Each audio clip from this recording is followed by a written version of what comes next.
I used to have a twin sister. I used to live in the quiet little town of Salome, a seaside community in the middle of nowhere, with a population of around 25,000. At least, it was when we were children, my sister and I, before the current mayor was elected. It seemed like an eternity ago. The Salome of my childhood was a close-knit community where everybody knew each other. There were rich people and poor people, but most of us were somewhere in between. We made a living out of our seafood. We traded shrimp, crabs and clams alongside a variety of fish with bigger communities and cities not far away from us. We had several seafood groceries and restaurants. We were not a tourist hotbed though, not back then. We had only one crummy old inn for people travelling to farther destinations. Otherwise, nobody outside would willingly spend a night within our borders unless they were visiting a relative or a friend. It was all because of the water and its deadly unpredictability. Every so often, rain or shine, weekday or weekend, a life would be claimed by a whirlpool. It could suck in anybody from a wandering toddler to two fishermen trying to make a living. And then the typhoons. We were taught to swim, not because it was fun to play at the shores, but because it was dangerous to do so. My sister Nina and I would still play on the shores when the sun was high up and classes were over, despite our parents' warnings. All of us children had that tendency to be naughty until another death would come along and we would shudder at the sight of the sea for several weeks before dipping our toes in it again. I was the one who always dipped first. Nina was the good, obedient one. Unless she was with me, then, giggling, we'd splash water at each other and run home dripping wet, ready to get an earful. One particular afternoon, shortly after our 9th birthday, we tried sneaking into our house through the back door. Mother and father were arguing in loud voices. We seized the chance to tiptoe upstairs to our bedroom unnoticed, but our parents caught us anyway. "Dina! Nina! I told you not to swim after classes," Mother said sharply. "We didn't swim," I said. "We just decided to wade in a little bit." Nina giggled beside me. "Go upstairs now and clean yourselves." Mother continued to scold us. "My goodness, what will I do with you two? You never listen." Still giggling, Nina and I ran up the stairs together. Nina and I were best friends, despite our totally contrasting personalities. I was 12 minutes older, but she was far more mature and more goal-oriented. She wanted to be a doctor when she grew up. I didn't want to grow up. Nina excelled in school, topping all of our classes except for PE. I was the star of our volleyball team. I had average grades in the rest of my subjects, but whenever my grades started to slip, my sister would help me. Nina was the type of girl who had a few close, loyal friends, while I had a coterie of followers around me any given day. I was loud and extroverted, often scolded by teachers for forgetting my indoor voice. Nina spent some of her spare time reading in the library or volunteering to help the teachers look after the kindergarteners. We were such a small school that we didn't have enough teachers for each grade. It was normal for some teachers to teach more than one grade. Nina was a quiet presence, sweet and gentle, well liked by adults. Meanwhile, some of my neighbours' parents considered me a sort of bad influence, even though I never forced anybody to get into trouble with me. I was just curious and thirsty for adventure. The more people prevented me from doing something, the more I wanted to do it. That afternoon by the shore turned out to be the last, and I didn't even know it. Neither of us did. Later on, we both went downstairs to eat dinner.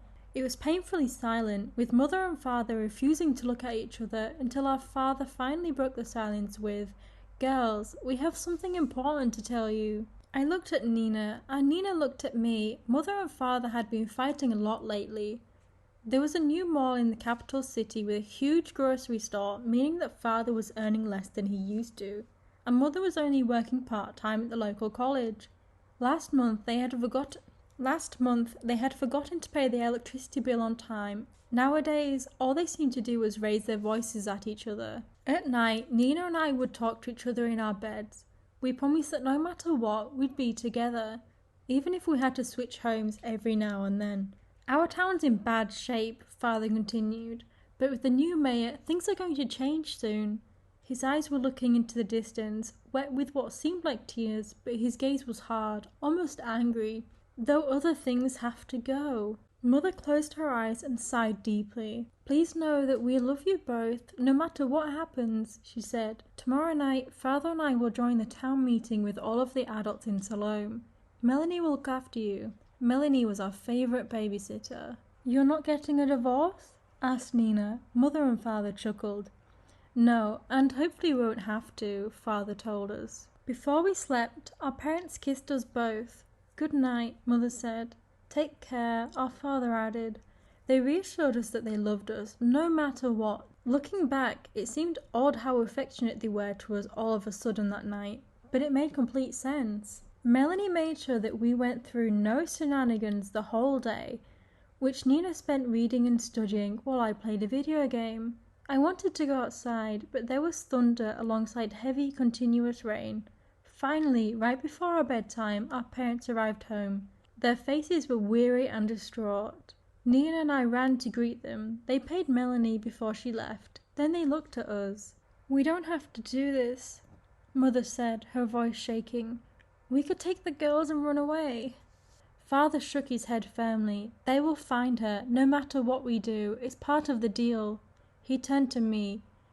"Dina, you may go to bed. We'd like to speak to your sister." "What?" Nina asked worriedly. "Did I do something wrong?" Mother began to sob. Then she gathered herself and fixed a glare on me. "Dina, please go upstairs now." "What did we—" Then my mouth clamped shut. I had never seen my mother in such a state. I had never seen my father so troubled. I looked apologetically at my twin before hurrying to the bedroom we shared. I think I remember hearing either my mother or father saying, "Nina, we love you and we are so, so sorry," but I'm not sure if that was true or wishful thinking. The next morning, the sun was up and the sky was clear. Nina's bed was empty, but I didn't find that strange because she would sometimes wake up early to study, even during weekends. I yawned, fixed my bed, and went downstairs. Mother and Father were awake and sitting together on the long couch, his arm around her shoulder.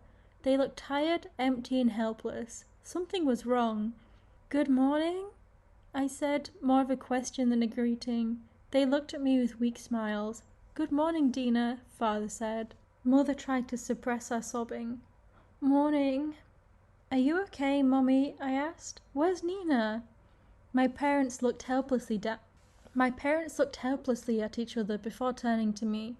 "Sit down, Dina," Father said, gesturing to the small couch across them. I obeyed. "Listen carefully. You have to understand why your sister went away. She what?" "She was chosen." Father could not look me in the eye. "It was not our choice. What the mayor says goes. He says that it will all be worth it, and our town will even see unimagined glories." "It's a huge sacrifice," Mother sobbed, "but it's for the greater good." "They wrote the names of children in this town who are between the ages of 6 and 10, Father went on, "and your sister's name was the one that was picked. She will be the hero of Salome." I was still confused. "How?" "You will know when you're old enough," Father said. "Maybe when you're 12. "Father, I don't understand. What was she picked for?" Mother let out a loud sob and ran upstairs to the room she shared with Father. Father held me closer to him and hissed, "You're going to make your mother even more upset the more you talk about your sister." "But—" "You can't visit her. You won't be able to visit her until you're old enough. You have to trust us, Dina. Everything will be fine." He released me. "Now, the next time you ask me about your sister, you will get no response. You won't get a response from anybody else in this town either. That's part of the deal." He kept that deal. He had not uttered Nina's name that morning. I would never hear him, or Mother for that matter, say her name again. My grief was inconsolable. I tried to ask the adults in the neighborhood, but they would not give me a truthful response. Worse, they would tell my parents, who would send me up to my room or ground me. I'd stay in the half-empty bedroom, watching kids run down the street through the window, their clothes and hair wet from splashing in the seawater. At night, I cried myself to sleep. School was the same. Everybody wondered where Nina was at first, until the principal told us during assembly time that Nina was picked for a scholarship to a special unnamed private boarding school, where she was being trained to find solutions for environmental problems. Most of us kids thought that was cool. I didn't. I wanted to scream at my parents for not telling me the truth sooner. Then the principal gave us an email that we could use to write to Nina. After my 10th unanswered email, I decided to cut off all contact with my twin sister. I turned 10. It was my first birthday alone, and my parents threw a big outdoor party where I enjoyed playing beach volleyball with my friends. We ate lots of seafood, a large vanilla and strawberry cake, and different flavours of ice cream. I got my first iPhone. Then we swam, because an entire year had passed without typhoons and whirlpools. Even adults were celebrating. I realised that I didn't need my twin sister to have fun. It was great to have a birthday that you didn't need to share. Years passed. I learned not to talk about Nina, and I began to miss her less and less.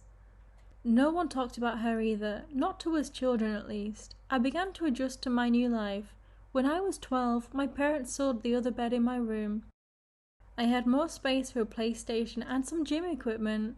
Once in a while, my parents and I would go to the city or abroad for vacation.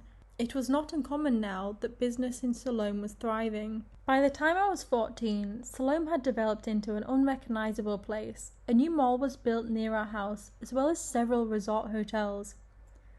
There were more visitors, tourists, and tourist spots. Our current mayor had done the impossible, we all thought. Gone were the days of typhoons and whirlpools, as if a snap of magic had taken them all away. Maybe it was climate change. Maybe it was whatever my sister was studying and contributing her research to. Either way, we became even more of a tourist hotbed because of our grand, colourful festivals. Once a year, for one whole week around my birthday, Siloam would celebrate the rebirth of our town with food prepared by our citizens, beauty pageants and talent competitions, and lots of prizes and games. Our mayor would begin and end each festival with a speech, and we'd all give a round of applause. I was 18 when I learned the truth. After my first semester in college, I decided to spend the term break home. I wanted to surprise my parents, and so I took a bus to the nearest stop to Siloam, and then rode a taxi the rest of the way. It was dark and drizzling, but I wasn't worried. Typhoons never hit Siloam anymore.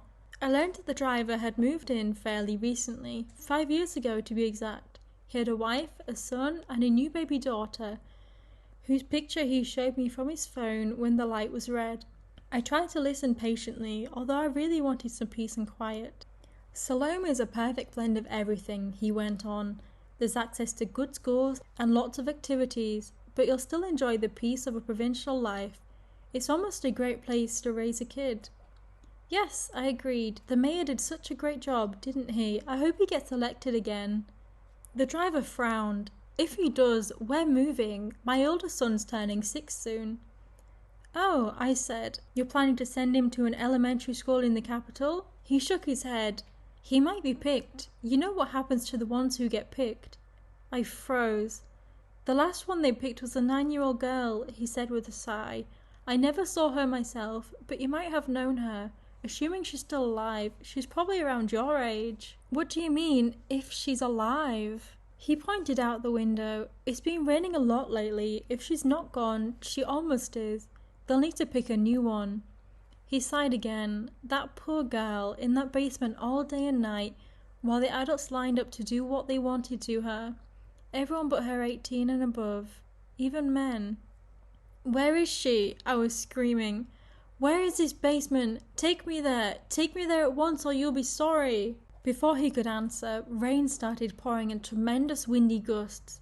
Thunder rumbled overhead, and the first I heard in town in 9 years.